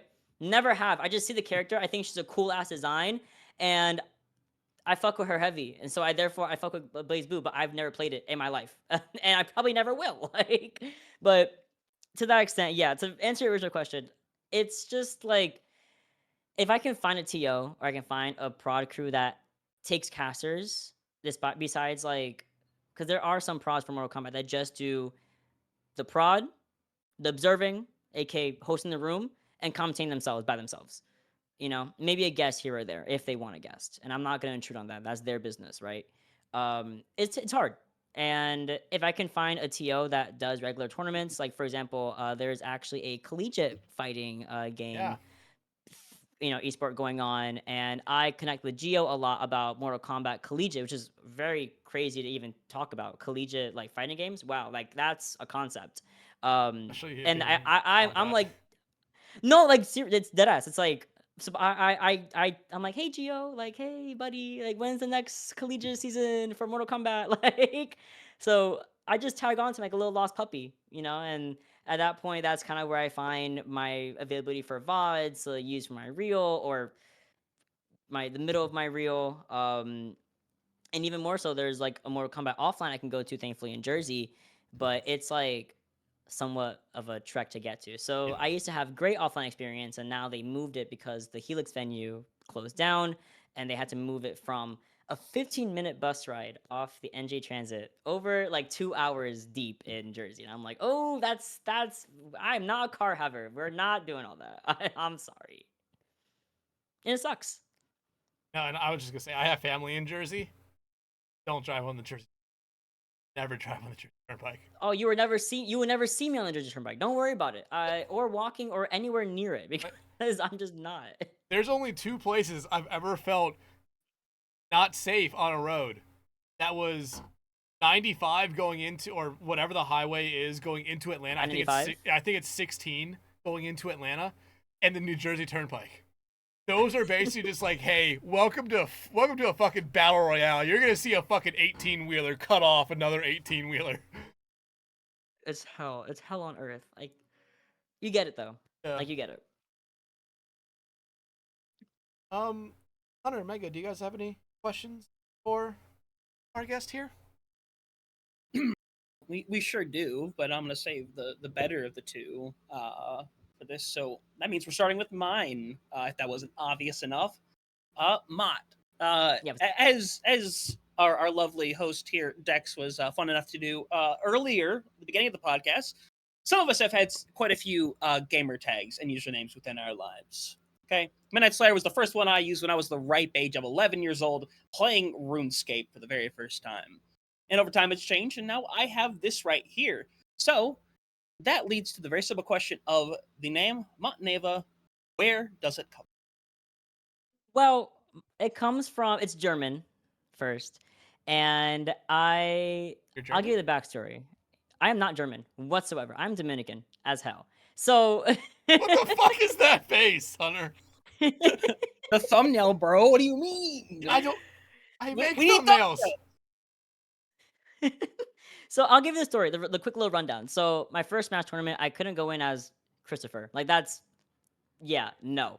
So I was like, I'm not gonna do all that. I don't, with a K, by the way, in case you want to make sure that's correct. So I was like, what tag do I want to use? I love Pokemon. I think I just finished, damn, what was out? Whatever the new Pokemon game was. I think it was Sun and Moon. And I was super into Frostmoth as a Pokemon, but I couldn't find anything I liked until I saw Mottineva in German. And I was like, oh, that's the one. And that's what I signed up with. And ever since then, I've been using it. I did have a previous tag, if you want me to give the backstory of that, when I was like a child. Go ahead. My other favorite Pokemon is Typhlosion. So both these tags have to do with Pokemon. And I had, as an artist in middle school, we had a lot of original characters. And I made an original character, which was a Typhlosion, a shiny Typhlosion, no less. And she was fabulous, and she was, I think, just kind of meant to be a mystery dungeon insert or whatever, with her little bandana. So her name was Flare, and she was fabulous. So for a long time, I was Fabulous Flare, or Fab Flare, if it was too long. And I couldn't walk around the venue as Fab Flare at the big age of like 19 or 20. No, it was not gonna happen. I will never say like a gamer tag is dumb, especially when you look at some of the dumb names that we have seen in CGL, BPL, SPCS. I will always refer to the guy whose real name was Larry, whose gamer tag was Mommy. Those are the good tags. I love those tags. No, Gary's just on some real God. shit for that. That's all that is. True. Gary's on that real, that next wave. I didn't. Just being But- truthful. I'm not. I was gonna say. Did I say Gary or Larry? I think you said Larry Oh. first. Hey, Larry. It was Larry. Yeah, all right. Larry. I'm stupid and dumb. I don't know. You got it. Nah, listen, gamer tags are great, but see, my question that I always like to ask. Actually, first, before I get to my question, something important to note here. You said your favorite Mon growing up was Typhlosion. I gotta know what your thoughts were when that Game Freak leak came out about Typhlosion. I gotta know what the opinion Oh was. Bro no! did some shit. Oh You know the god, I'm funniest shit remembering was- what you're fucking talking about. I'll give you a quick rundown. Typhlosion was not behaving No, very well no. in feudal eras. I That's don't. what, that's what I don't I'll need say. to. I don't want to. Okay, I don't think my parents listen to this far, but I don't want this to No, be yeah. one episode they do. No, don't worry. I got you. That's all I'm gonna say. He was not doing very good things. And He was let on me that tell you, Not the Like Us day- era. And unfortunately he dead ass was. I admit I am all for Typhlosion rights and wrongs, okay? And that was a wrong from Typhlosion. And the day that came out, my friends were DMing me. My friend that doesn't even is not involved in esports or anything like that. She texted me knowing that I love this Pokemon. And she was like, "What is your boy doing?" And I'm like, "I don't know. I don't know." And the crazy part is Pokemon has always done this subtle hint that there is that type of thing happening, especially Ancient Sinnoh. If you play through Platinum and you read through the books and libraries and everything, there are talks of that behavior, but not to that level. And I was like, why did it have to be Typhlosion? Hisuian Typhlosion of all things. That cool ass design, yeah, it's go fuck itself. Whatever. Point was, I was very flabbergasted. I have acknowledged Typhlosion's wrongs, and I understand that was at least for 4,000 years ago. So I think that we have redeemed ourselves since then. I hope. Can I just say one thing? Of course. About it's not gonna be Typhlosion. It's gonna be the newest Pokemon game that was announced during Direct. Yeah. Why the fuck would they have Ditto transform into that game? Yeah. Why the hell they have Ditto say, okay, we're gonna transform this Ditto into a small girl? My qualm about my issue with that game is I thought it was setting up to be like a Ditto adventure where you're trying to find your trainer again, and I thought it was gonna set up into a Nintendo Switch mystery dungeon, and I was gonna be like, holy shit, that's me fire. And then I see some blocks. I see a really blocky cave, and I'm like, don't tell me this is just Minecraft for Pokemon. After they just patented the releasing technology, the technology to use a partner to fight for you. I was like, wait a damn minute, because how you gonna use Minecraft assets and Minecraft ideas, but then patent? You got it, Nintendo. You got it for life. We will not be buying. We will not be buying. Oh, sadly there will be people who say that and then still buy. Yeah, no, I stand on all 10 toes. I would say, listen, I got friends who are already typing oh boy, Pokemon Animal Crossing. But we can get off of Pokemon for a second, or who knows? You might go back with the actual question that I ask every single week, which is, you know me, I love to spread hate and vitriol all around. We even have a graphic What the for hell? If Dex could it'll actually be have there it up. eventually. It'll We be didn't have there. enough budget for that one. Yeah, we actually, Wait. yeah, the graphic demanded too much. Seth MacFarlane came in. There we go. Yeah. So you can It's now time listen. for me. You can go as petty or as like serious as you want with this. I want you to think Okay. through all of the esport broadcasts you've ever done, whether it's a general thing, whether it's something that happened in one broadcast, whatever it may be. What is something that grinds your gears? Smash. Okay, that's the first time I went to. Okay, there was actually a situation that happened. It kind of went viral on Twitter, not because it was me. I was the perfect child. My biggest gripe is casters or whomever walking into the back area of a casting room. And you would think, oh, that's just common sense. Like, no one would ever do that. Like, if you know there's a broadcast going on, why would you enter the scene? I don't know if I should go into it, but that's just one of my biggest gripes. And a lot of players do this. A lot of casters do this. A lot of random strangers will walk back there while I'm technically working. And they're like, oh, what's going on? And then Mike picks up what they're saying. And I'm like, we're security. Like, please get this person out of my venue. Please get this person out of my back area. They always say something inappropriate. Always say something stupid. They always say something that can't be said on Twitch. In the meantime, I've had players take the mic from me and talk complete shit to the other person. I'm like, you need to leave and you're going to get banned from being back here ever again. I've had other casters who inappropriately misgendered somebody that I was casting with. And that was a whole situation that was caught on broadcast. And I had to handle that situation right then and there without freaking the fuck out. That's one of my first things that comes to my head is people coming to the back area knowing you don't have access back there, knowing you have no business being back there, or your block hasn't started yet. Stay on this side.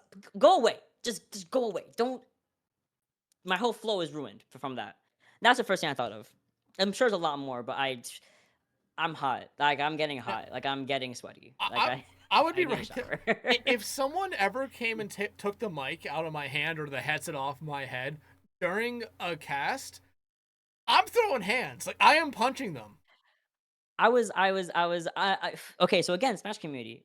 These people are younger. These people are like 16, 17, and I, as a 22-year-old at that time, could not throw hands at a child or I'm going to jail. In New York City, I am not doing that. I'm going to take this away and tell them you need to leave now, because what are you talking about? I've been close. There have been flashes of rage in my eyes that I cannot. The karate in me just tells me you need to calm down, or someone's gonna get their hand broken. And Here, Woosah. sometimes this is all you have to say. I don't know. Fuck them kids. Like, no, because you're right. Like, I really should just tell this person, oh, whatever. But it happens. It happens more often than you think, especially in like a very casual setting.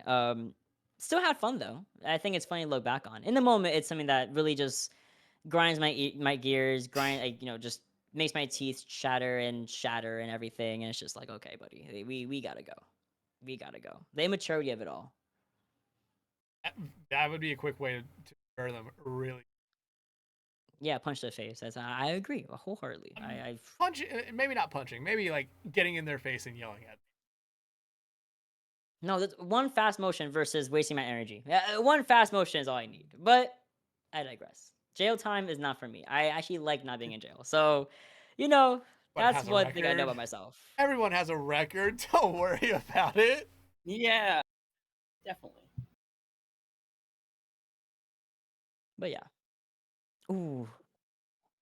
Just think of something else. I was gonna say something really mean. Go ahead.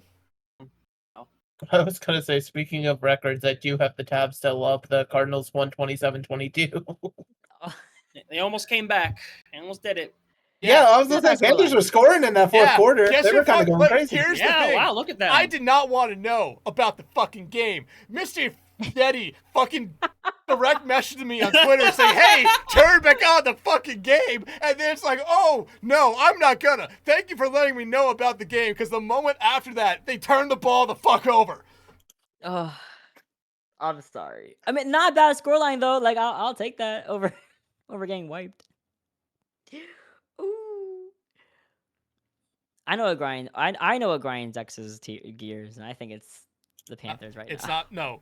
I'm used to the mediocrity of the used to Panthers. I'm used to mediocrity. I'm used to mediocrity. My brother and father are Browns fans. I had to deal with a team that went 1-15, 0-16, and then like 3-13 in 3 years. I'm okay with it. I understand. My team's gonna suck. At least one of my teams is actually doing good. Not football. Well, it's technically football, but it's not American football. Yeah, I get you. Yeah, it's Canadian football. Of course. Yeah, let's go Montreal Alouettes. Exactly. They're probably last place. there was some upset today in Canadian football, from what I heard. What? The number 5 team got taken down. Are you talking college Canadian football? No. Yeah, pretty sure. Why are we on Canadian football? It's just what I saw earlier. All right, you know what? It's a great topic to end on. Canadian football. What do you know about Canadian football? I don't know fuck all about football in general. I know the Giants play, I sit my ass and watch, and I don't give a fuck about anything else.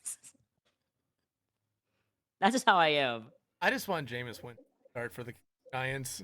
I don't care if the man goes out there and throws 4 interceptions. He will say the funniest shit after the game. I don't care. Oh my god! I miss Saquon Barkley. He was my favorite, and then he dipped. He dipped, immediately won a Super Bowl. I know. Yo,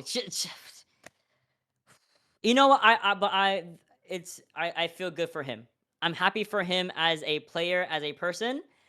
Not happy for the Giants. I haven't been happy with the Giants since ever, I think. Since they last won a Super Bowl, either 2009 or 2011, whatever fucking year. I wasn't conscious. You were 10. I wasn't conscious. I was my mom watch it, and I'd be like, "Mom, what's going on?" And she's like, "They about to win." And I'm like, Eli Manning threw a touchdown. Eli Manning. Okay. Need him back. Need him. All right. But before we sign off, is there anything you want to ask us? Honestly, I did, and I don't have it anymore, or it got answered throughout the episode. So I don't think I really have any questions. No, I this is a fun time, really funny laughs. My face is literally red from my cheeks, like hurting. We talked about Smash Brothers for way fucking long. I apologize, No. but I had so many good offline stories about. Like, I had so much about Smash that I just had to put out there. No, it's fine. We talked about it for a long time, but like, I had a feeling we were gonna talk about it. I just didn't know we were gonna go into the fucking Smash Brother players do not respect Sakura. They need to fucking. Oh, that was great. I need to hear that. Content. That was amazing. I need to hear that. That's got to be like the I extended agree. short. It has to be. Short. Congratulations. Here's the thing. I have it written down. Minute 38, we start talking about FGC and fighting our shooters. Then I wrote down again. 49 sidebar. Smash Brothers. Then the next topic starts at an hour. we talked about fighting games for almost 20 minutes.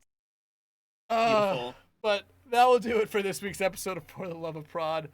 But thank you so much for joining us. It was a really good episode. You motherfucker. I see what you did. Oh, I can't. This isn't a. I can't undo that. I can't redo it. My bad. You're gonna be Midnight Slayer. Thank you to Midnight Slayer and Megalass as well for joining me as always. And make sure you tune in next week for another great episode of For the Love of Prod. And hey, I don't know who the hell the guest is gonna be. Maybe we do. Maybe we don't. You'll figure it out when I do. But until next time, make sure you follow, subscribe, and whatever the hell it is on Spotify to the podcast. Again, thank you all so much for listening. See you all next week.